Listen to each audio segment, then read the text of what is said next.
Hello and welcome to Newsbreak Chats. I'm Chai Hofilenia, editor of Newsbreak, the investigative section of Rappler that also publishes in-depth and Rappler IQ stories, among others. Dahil tapos na ang eleksyon, we will revert to our monthly schedule, talking about the top stories of the month. Para sa buwan ng Mayo, babalikan natin ang ilang malalaking storya na maaring natabunan ng napakaraming election stories na napublish ng Rappler. Makakasama natin ngayong araw na ito sina Patricia Evangelista na kahapon lamang ay nanalo ng 2 awards mula sa Society of Publishers in Asia. This is for excellence in human rights reporting and investigative reporting for her Murder in Manila series. Bukod kay Patricia, makakasama rin natin si Rambo Talabong, who covered elections in Manila and the Philippine National Police. We'll try to get a sense of violence in Manila during the election period. So welcome to Newsbreak Chats, Rambo and, Thank you for having us. and Pat. Pat, tell us about your latest killings story. I believe in this latest series that you worked on, you focused on the municipality of San Fernando, not in Pampanga, but in Cebu. Tell us how you stumbled upon this story. At that point, we weren't looking to do investigative stories. We wanted to talk to people who were under the gun. So, ano yung buhay na alam mong pwede ka i-target? At dahil malapit na yung eleksyon nun, gusto namin kausapin yung mga politiko. Yung mga namatayan, yung mga tatakbo dapat, pero may naganap na violence. In this particular case, sa San Fernando, sunod-sunod yung patayan. Nagsimula nung January, this year lang. By the time na dumating kaming San Fernando, 3 na yung namatay. Pero doon namin naintindihan gaano ka-konektado yung 3 pagkamatay. But why San Fernando? San Fernando dahil nung January, in 6-day intervals, napatay ang 3 kandidato para sa municipal office. Okay. Pagdating namin doon namin naintindihan yung koneksyon. Kasi nalaman namin yung tatlong mga taong to, kasama ng 3 pang iba, ay kasama sa isang kill list na lumabas online. So, 6 na tao, 4 na kandidato para sa municipal councilor, isa para sa vice mayor, at isa para sa mayor, yung incumbent mayor at that time. So, 3 silang pinatay in 6-day intervals, ambushes lahat, at hindi pa alam ng mga pulis kung sino talaga yung naging mastermind ng pagpatay. Pero ang nakasulat dun sa kill list, papatayin sila dahil daw may connection daw sila sa illegal na droga at isa-isa silang pinatay. Sa katotohanan, 4 yung na-target. Kasi 3 yung namatay. Yung pang-4, yung mayora, nabuhay kahit inambush sila magkatabi magkaasawa. So, nung tinuloy-tuloy namin yung investigasyon dahil obviously, hindi to feature story lang. Kasi kailangan namin maintindihan kung paano nangyayari to. At iba na nasa social media na, yung mga threats talaga. Bumalik kaming Maynila, sinimula namin isulat yung storya at doon namin nalaman yung pang-5, pinatay. Nagtago siya sa Zamboanga, nahabol siya at napatay siya. Nahanap pa rin siya kahit na umalis siya ng Cebu. Oo. Tapos, nung binubuo namin yung storya, nalaman namin may pangalawang kill list. 8 tao naman yung kasama. Doon namin nalaman saan nahanap yung mga kill list. Merong isang Facebook group, mga kwentong politika sa San Fernando. Public group siya. Hindi naman kami miyembro, pero nabuksan namin, natingnan namin, nabasa namin. At sunod-sunod yung mga threat laban sa mga politikong ito. In fact, nung binalikan namin dun sa mga araw na pinatay itong mga ibang tao, sinabi, papatayin ka ngayon. Ikaw ang sunod na papatayin. Haha, confirm, patay ka na. So ito ba ang medyo kakaiba dito kasi you've been writing about killings forever, EJK killings, and is this the first time na meron kang nakitang ganito, na kill list that was online? First time ako nakapag-imbestiga ng ganitong storya, pero hindi ibig sabihin walang maraming ganito. Posible ito sa iba-ibang munisipyo. Nung kinakalkal namin itong San Fernando, may mga na topic kami na may ibang grupo na medyo similar din yung ginagawa. Pero wala tayong resources na matingnan lahat yan. Pero for this particular one, yung mga tao na involved dito, medyo diretsahan. Yung mga insulto, yung mga bastusan, yung hate speech, at pinakamalala, yung threats Halimbawa, like what kinds of threats? Halimbawa, there was an account na sunod-sunod, everyday, sinasabi niya, ikaw na sunod, be ready, tapos nilalabas talaga yung mga pangalan, mga plate number. Yung intel ko sinabi, papatayin ka na bukas, maganda ka na. Or kahit magtago ka sa Mindanao, mahanap ka namin. Yung tao na nagtago nga sa Mindanao at nabarel within less than 3 hours sa pagkamatay niya, na-announce sa grupo. Napatay na siya, confirmed dead, bago ba malaman ng media. At sunod-sunod, yung mga pamilya, yung mga anak, sinasabi na kasalanan niyo yan, gumamit kayo ng droga, ay tatay niyo yumaman dahil droga. What does this tell you? Kung ganon na ina-announce na niya on Facebook na mamamatay ka, and then 3 hours later, nagaganap nga siya, parang crystal ball, ang Facebook, ang account na yon, ang page na yon. Ano yung unang naisip mo? Obviously, may alam sila na hindi natin alam. Or may mga nakakausap sila na hindi natin nakakausap. Or, ang justification naman ng iba at ang sabi rin ng pulis minsan na posible lang ng mga tao to na walang ginagawa sa buhay. Nagpuntang internet cafe, nagsulat-sulat dahil mapolitika nga ngayon kasi malapit na yung eleksyon. At ang isang inaakusahan nila ay ang kandidato kalaban ng Mayora. Ang kalaban ni Mayor Reluya na si Ginoong Feliciano na tumatakbo ay siya yung ina-attribute na siya yung gumawa ng unang kilis na dinenay naman niya. Sabi niya, na-hack daw ang kanyang Facebook. Ayun nga ang problema, di ba? With these accounts and pages on Facebook, hindi mo alam kung yung pangalan na nilagay doon ay siya nga talaga ang totoong taong behind it. Pag dininay yan, wala naman tayong magagawa. Di rin natin malalaman. So, posible rin kasi na yung mga screenshot na napadala sa atin, yung mga hindi kami mismo ang nakahanap, baka ginawa-gawa rin yan. So, hindi natin talaga alam what is different or similar to what is happening in the larger picture is yung paulit-ulit na sinasabi ng mga politiko o ng gobyerno o ng presidente na pag gumamit ka ng droga, pwede ka namin patayin or papatayin ka namin or baka may mangyari sa'yo. In a microcosm, in a small municipality in San Fernando, in Cebu, with a population of 63,000, all of a sudden, puputok ang violence. Dahil sabi ng mga tao, or posibleng dahil sabi ng mga tao, papatay namin kayo. Okay, talon lang ako kay Rambo sandali. Kasi before Pat went to Cebu, or nauna ka nga ba? You also went to Cebu, di ba? To get a sense of, Cebu City itself. When you were there, ano yung mga what are the things that caught your eye? Merong bang red flags? As a journalist, ano yung nakita mo na ito, storya to, or dapat tutukan nito? So pumunta tayo sa Cebu last year, 2018, and that was around August, September. Interesting siya because maraming patayin tayo nakikita. Kasi uso sa Cebu talaga yung social media nagre-report. Meron silang Facebook page na tawag ay Reports Cebu. As in, mga spot reports na mga taong unang nakakakita ng mga patayan, pinupuntahan nila, pinipicture nila, sila mismo yung nagpa-file lang, parang report na ganito nangyari, ganito yung itsura ng patay. Parang blotter na mismo sa social media. Tapos, nagpa-viral usually Tapos nakakarating siyempre sa Manila, nakikita natin dito. And we have a very interesting mayor sa Cebu, back then na na-dethrone na ngayon si Tommy Osmeña, na laging ini-slam ang police, sinasabi niya na kriminal na mga policemen at lagi sila pumapatay at lagi sila nag-haras. And pumunta tayo doon seeing exactly what he was saying na magkaaway ng local government at saka ang police, may mga patayan, mga officials pinapatay. What's interesting about Cebu and what for me is really a red flag is most of the killings that are reported are high-profile cases. As in mga PDEA agents, mga police agents, teacher, businessman.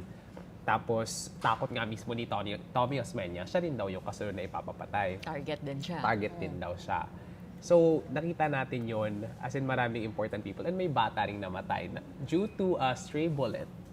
So, these are cases that have affected Cebuanos then when I spoke to them na it's unlike in Manila na in Manila, usually the killings are segregated. They're in a particular area, the impoverished communities. But for Cebu, it happens even in the call center area, even in the Ayala area, which is like there's small BGC there, the development area. Or sa poblasyon mismo, Or sa poblasyon mismo. Yes. Sa Cebu, talagang they hear about it everywhere. And I had dinner there and I met up with a friend and sasabihin niya, ay, may namatay dyan the other day. May namatay dyan 2 weeks ago. The report. They-report siya heavily because they have local media. Like Sunstar Cebu, Cebu Daily News.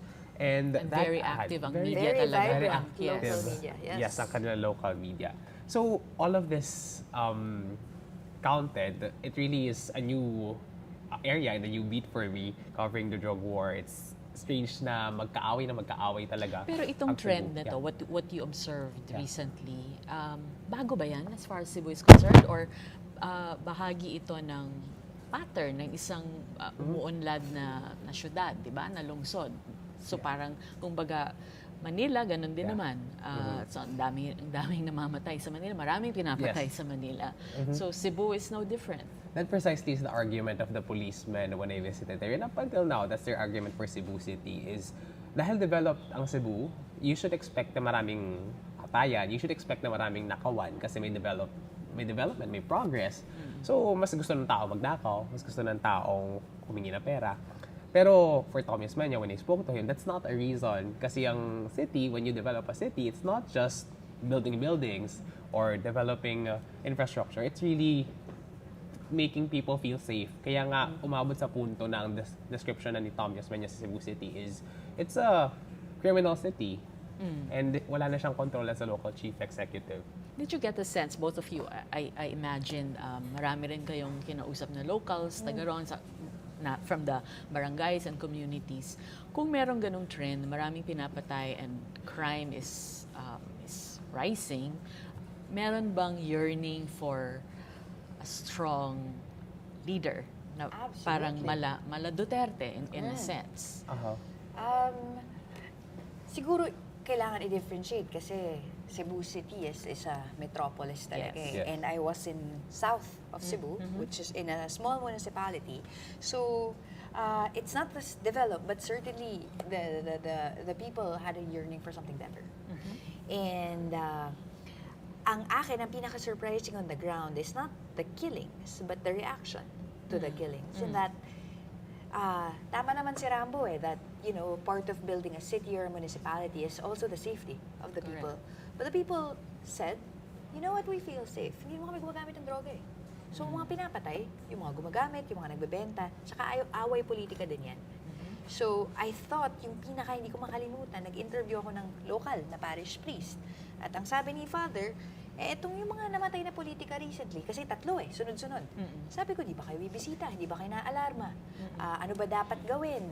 Ang sagot niya,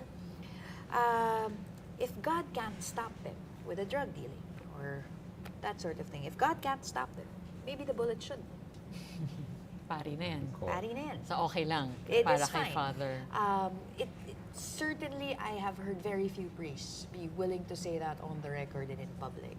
And out on the streets is the same thing. They're afraid to go out at night kasi baka may magkamali at mapatay sila. But at the same time, they will say, hindi naman kaming masamang tao eh. So, ba't kami matatakot? Yung mga masamang tao, sila dapat matakot. Okay, Rambo. Sa Cebu City naman, I feel like mas madaling nadala ng mga taga-metropolis na hindi sila sanay na may namamatay kung saan-saan. They are used to feeling safe din kasi sa Cebu City. Alam nilang safe sila before and mas nagugulat sila dun sa mismong may patay dyan bigla. And what's interesting is it's not a police operation. These are killings that are done in broad daylight by motorcycle riding suspects. So hindi nila pwedeng sabihin, that's a regular operation. No, it's an actual crime that got away from the eyes of police. And Cebu City, wherein they have CCTV cameras, they're developed. So they expect better. They want a lower crime. And I think kasi nasanay din sila kay Tommy Osmeña. He's also a firm leader, Yes. but it's not as upfront as Duterte na patayin lahat yan, ubusin sila So lahat. yung language, Yung language at least din. hindi ganon. Yes, hindi the same. In San Fernando, with the recent elections, kasi nga naglaban si Mayor Reluya at yung kalaban niya Si Neneth Reluya. Reluya. At ang kalaban niya na isang businessman na si Ginoong Feliciano, si Ruben Feliciano, who modeled himself also after the president. As in... Tough talking. Ang sabi niya, hindi naman ako gumawa ng kilis na yan. Wala naman akong tinreten dyan sa social media na yan. Pero sinabi ko in public. Sabi ko, papatayin ko kayo. Kung drug lords pa kayo. Tapos sabi niya, pag naging mayor daw siya, kung nanalo siya, matatapos lahat ng droga sa San Fernando. Nangako rin siya. Not in 6 months. 10 days. Wow. Kaya daw niya yun. Intense. 10 days. So, he lost the election. So, the incumbent mayor remains the mayor. her son became the vice mayor kasi nga yung tatay niya ay inambush nung January. So, in as much as there was a compulsion for people to be interested in a strong leader, the polls say otherwise as well. Or at least by strong leader, we mean of the sort that we have in the presidency. Mhm. In your particular story, yeah, you mentioned kanina Facebook, no? Yes. And I suppose kinausap mo rin ang Facebook, sinabi mo sa kanila na nagaganap ito at ginagamit ang plataforma ninyo. What was their initial reaction nung nalaman nila? To be fair to Facebook, they moved fast. After we sent questions, because we are not there to report this to Facebook. We are there to say, we have seen this, pasok ba to dun sa terms and conditions nyo? Kasi bawal ang hate speech, credible violence, death threats, quite a number of things. Mahaba ang terms and conditions ng Facebook for its community. So, ang ginawa nila kagad, they did a quick review, nag-suspend sila, I think within a few days, just so they could review further. So, may benefit of the doubt naman. And then, it was only right before we published na permanently delete yung Facebook community na yon. Which is not to say also that Facebook was able to follow its own terms and conditions. Kasi January pa ito nangyayari, or as far as my sources will tell me, yung mga ibang dinelete na post, last year pa yan, nagte-threaten, and madami rin kaming nahanap. So, according to Facebook, nung January, may nakita na silang kill list. Dinelete daw nila yon. Which is fair, kasi you're supposed to remove pa ganon. But it meant Facebook had already seen that Facebook page, had already known that certain threats were being made because they already determined that that particular group may nagsasalita ng ganon eh. But it went on for months. It was only until we sent them all the questions that they said, okay, we have discovered that this is happening, therefore we will enforce our terms and conditions. But I can imagine, medyo challenging din for Absolutely. Facebook kasi you're monitoring several pages na hindi lang English ang Yes. lengguwahe. It can be in Filipino or even Cebuano, Visayan, Yes. di ba? Doon ba sa nakita mong pages, ano ang Largely the language Language. was in Cebuano.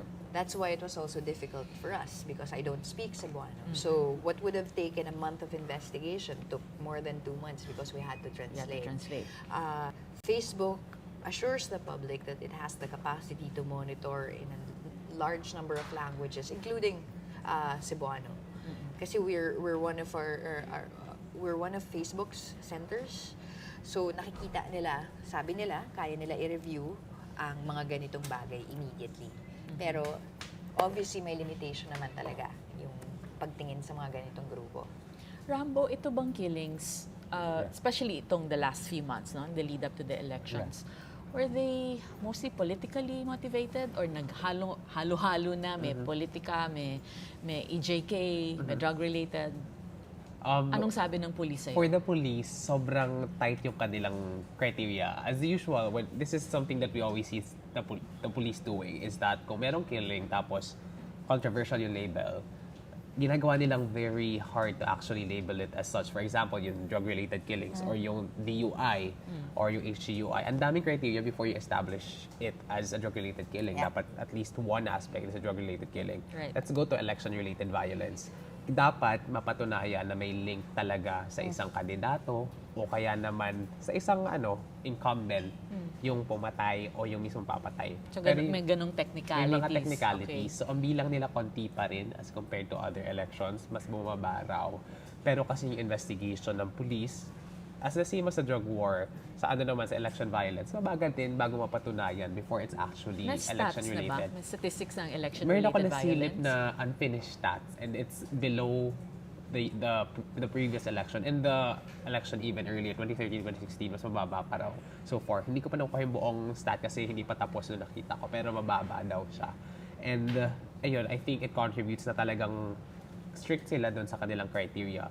But because we are also in social media and we also talk to people, maraming anecdotes and we actually hear a lot of stories na high profile and Yes. yung mismong pagbabaril sa mga local officials. Okay. Let's shift now to Manila kasi pareho rin kayong nag-cover ng Maynila during the elections. And yung SOPA award mo was really for this series that we did on the killings in Manila. Ganon yung title ng serye. Can you tell us in a nutshell ano yung pinagkaiba? Ano yung highlight ng killings in Manila as compared to yung killings in Cebu? Well, the focus of the killings in Cebu was to understand the social media connection to the killings on the ground. We still can't prove if there was a connection. Maybe there was. Sa Maynila, it began very early in the drug war. In 2016, there was a rash of killings in Tondo, Manila, of either alleged drug dealers or drug suspects, among the many killings that year.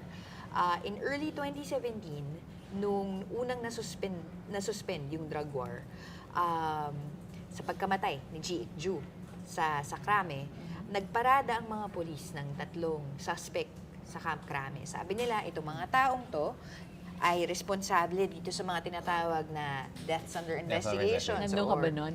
Wala ako eh. Di pa ako report. Intern pa yata estudyante pa yata si Rambo noon. Okay. Yeah. So, ang sabi nila, mamamatay tao itong mga to, vigilante sila, at sila ang pumatay ng ilan sa mga tao sa Maynila kasama itong 16-year-old na si Charlie Saladaga. Yes. So, itong 3 tao ay miyembro daw ng Confederate Sentinels Group, which is an accredited force multiplier group under the... Anong ibig sabihin ng force multiplier? Ibig sabihin, pwede silang tumulong sa pulis, pampadami sila ng numero, bawal sila magbitbit ng baril, pero tutulong sila sa traffic management, peacekeeping, dahil konti lang daw ang mga pulis. So, well-awarded itong Confederate Sentinels Group. So, nagulat ang lahat ng tao. Parang reserve force? Parang reserve force, something like that, pero it's slightly less formal. Kasi kanya-kanyang organisasyon yan eh. Marami yan. Doon kami nagsimula. Dahil narinig namin, may mga source kami on the ground na sinabi, hindi masaya itong mga ibang miyembro nitong Confederate Sentinels Group na tinatawag na vigilante. Kasi raw, hindi naman nila dinideny na vigilante sila. Ang sabi nila, pulis ang nagbayad sa kanila na mag-vigilante. So, doon na nagsimula yung storya. Ang pangalan ng grupo, hindi buong CSG, itong chapter 2 lang dito sa Tondo, na according sa mga source namin, between 25 to 40 men at its height na nababayaran ng police, some of them then volunteers din, na nakapatay between up to 20 people during its height, the first 7 months of the drug war. So that was until January 2017. Kumausap kami ng mga vigilante, self-confessed. Kinumpare namin to sa mga police reports, sa mga sinasabi ng mga tao on the ground. We had a number of witnesses that we couldn't name. So, according to multiple sources, including the vigilantes, they were paid by, or they were ordered by a police officer who was running several stations in Manila. Palipat-lipat siya. His name is Police Superintendent Robert Domingo. Okay. Na sounds familiar. hepe siya sa isa sa mga stasyon sa Manila. Dumaan na siya ng Station 1, Station 2, Station 6. At the reason nagulat kami ay dahil si Sir Domingo ay dating source na ng Rappler. Na-profile na namin siya, nakausap na namin siya, naniniwala siya sa giyera kontra droga, pero naniniwala rin siya, sabi niya, sa karapatang pantao.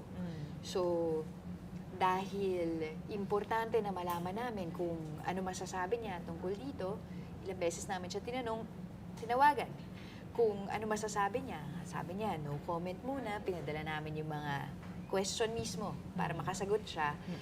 In-acknowledge naman niya, natanggap niya, pero hindi po siya Walang sumagot. sagot. Opo. Vigilantes. Hindi ba mahirap silang kumbinsihin Mahirap po. humarap sa camera, kumausap sa reporter? Paano mo ito nagawa? Hindi ko po masasabi kung paano ko po nagawa. syempre kailangan sila i-assure na hindi namin ilalabas yung mukha nila, yung pangalan nila, at i-validate namin yung statements nila sa ibang tao. At matagal bago namin nakumbinsi ang isa. At pagkatapos yung isa, kailangan namin yung pangalawa, pangatlo. Kailangan namin makausap ng marami para at least may corroboration yung storya. Kasama na rin kasi yung puot din nila eh. Kasi Bakit? Saan galing yung poot? akala kasi nila kasama sila sa laban kontra droga. At least yung mga nakausap namin yung vigilante. At para sa kanila, ano ba yung phrasing niya? Ma'am, laglagang system naman to.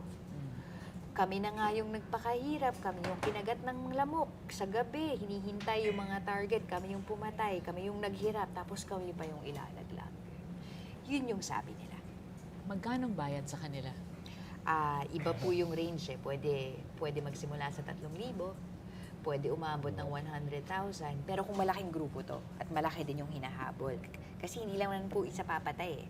Meron kang driver, meron kang bantay, tapos meron kang ilang babarel, tapos meron ka ring finisher. So, iba-iba po talaga. So it's a whole team. It's a whole team.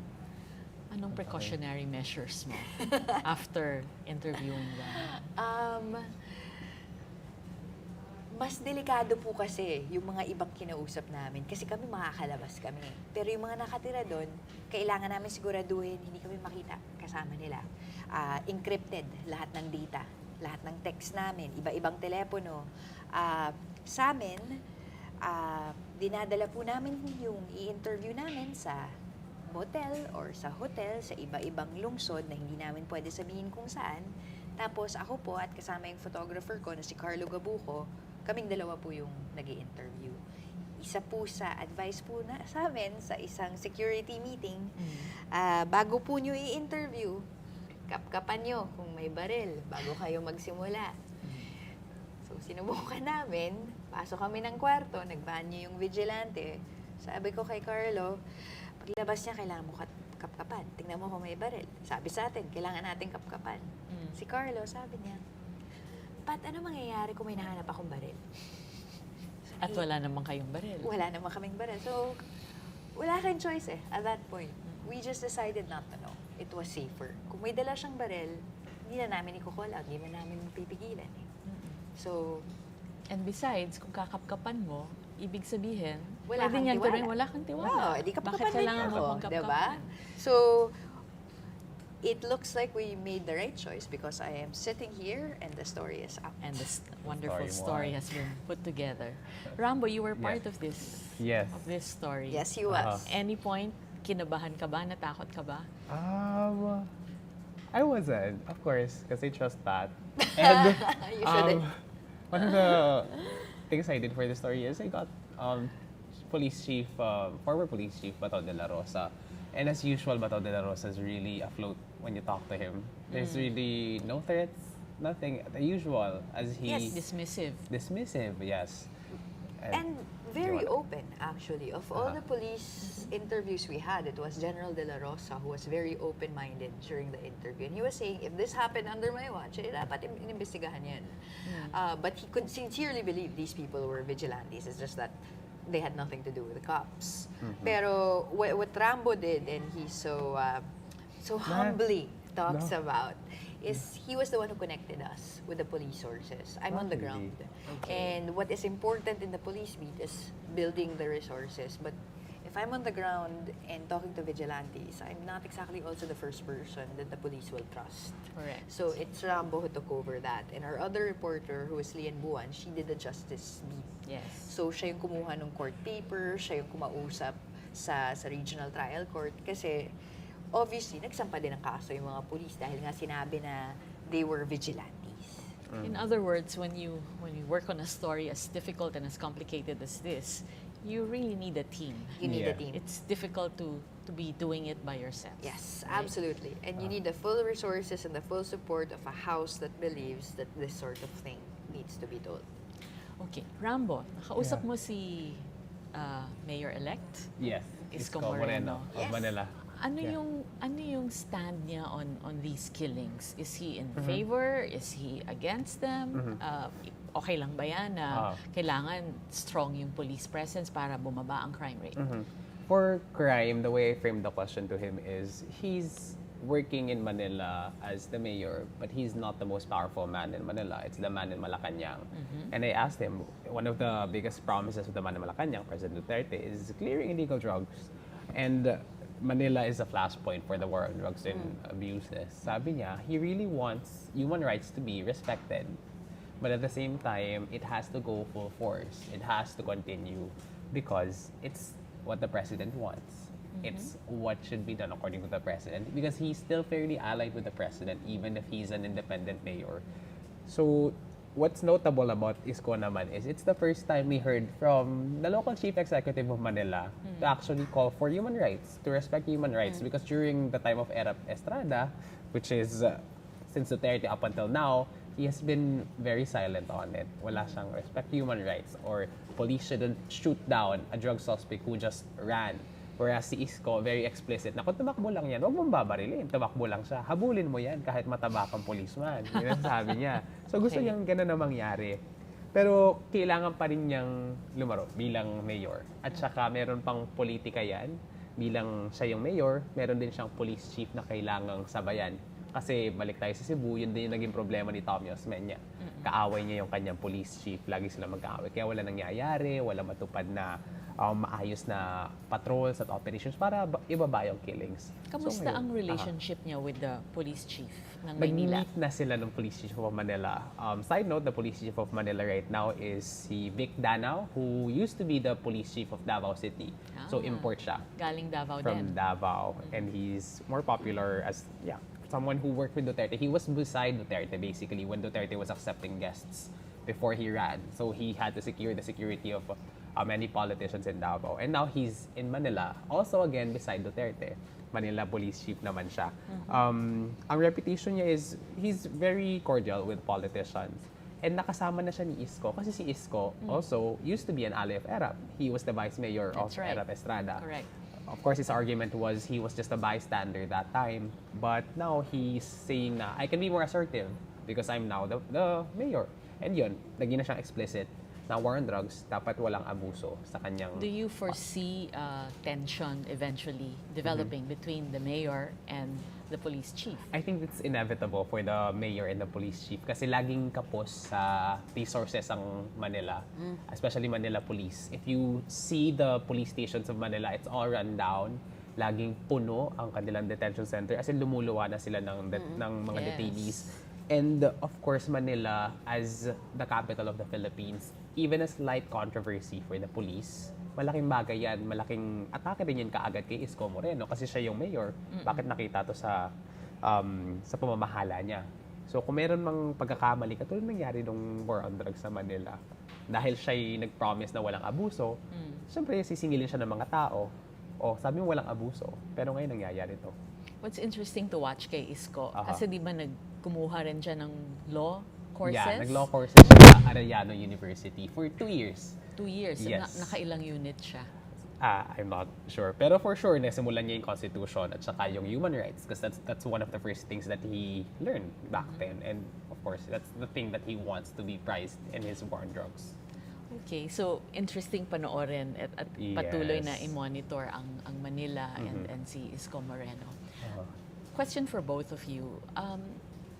Would you continue doing investigative stories kahit na mahirap, kahit na risky, and why?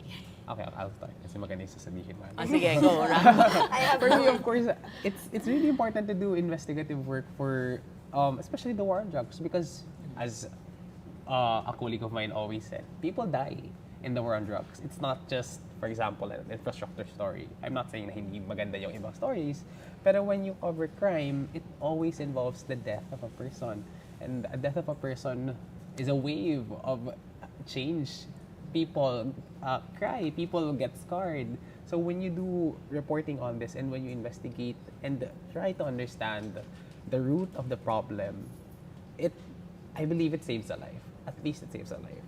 And it prevents future abuses of policemen usually. I like how idealistic Rambo is. I got it from you. I am uncertain if what we do can save a life. Okay. Neither am I certain that what we do can stop abuses in the future. Because if we believe that in 2016, we would have stopped after the first 6 months because we certainly didn't stop abuses. It was still happening. However, I do agree with Rambo in that someone's dead. We are on the field, we can look at the corpse, we can count the bullets, we can watch the family sweep, and we can walk away. But they don't walk away from that. So if we have the capacity to tell that story, then we need to do it to do justice to that. I think at this point our job is to keep the record straight. Just put it on record, say this is happening. Someone has to do it. And you were talking about the risks on the field. The amount of risk we took is nothing to the risk of the people who talked to us. The witnesses, the community leaders, they're still living there. Some of them are well aware their neighbor is still killing someone tonight or tomorrow, and they talk to us because they thought it was worth it. Someone had to say it. So if we have the platform and the capacity, we tell the story. We don't expect much. I don't expect much, but it's there.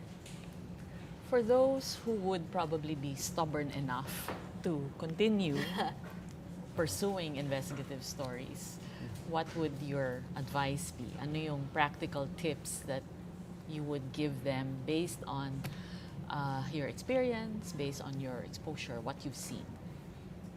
Practical tips. For me, starting out as a police beat, Yeah. it's really important to find a publication, again, first and foremost, a house, as Pat mentioned it, that is willing to publish these Yes. kinds of stories.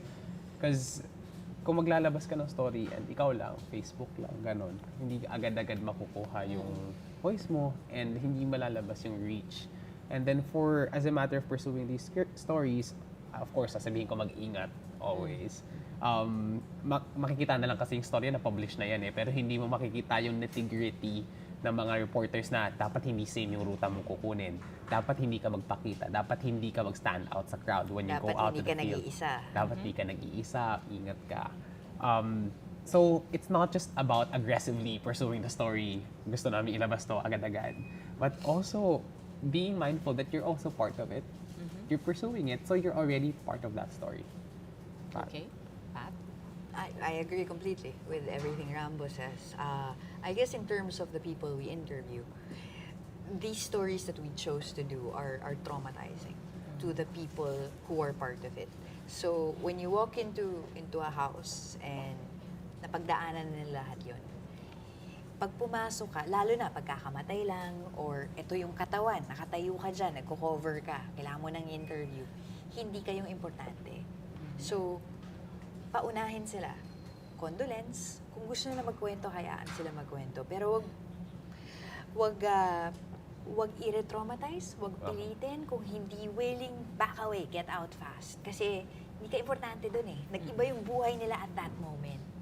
So, if pumayag sila, if swerte ka at pumayag sila, at they trust you, hindi ka papasok doon at sasabihin, adik ba yung anak mo? Kasalanan ba niya? Sino pumatay sa kanya? Ang una mong tanong, ano palayaw niya? Ano yung kinain niya ng breakfast? To establish rapport. One, to establish rapport. And two, to make it easy for them. Yes. Kasi factual yung tanong mo ano favorite color niya? Or, anong oras mo siya unang nakita? And then, ituloy na. I think in the last decade of covering traumatized victims, the best question was always, what happened next? Let them take the story wherever they want to take them. And if they want to talk for the next 12 hours, let them talk. Okay. We can do a full episode just talking about investigative journalism and the work that investigative journalists do. But we hope that despite the difficulty of doing these types of stories, reporters will continue to pursue these stories.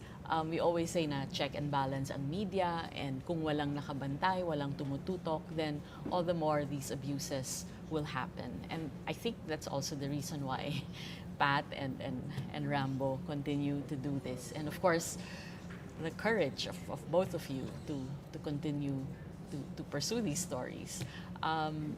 we hope that there will be more reporters who will come forward and who will continue doing these difficult stories. So thank you very much for watching, and congratulations again, Pat and Rambo, for the SOPA Awards for murder in Manila. I think Okay. Rambo and I forgot to add that it Yes. is very important to have a supervisor who says if hindi pa handa yung storya, get out on the field and verify. So thank Okay. you, Miss Thank you, Chai. Ma'am Chai. Thank you very much. Thank you very much for watching. Till the next month, for Newsbreak Chats, I'm Chai Hofelenia.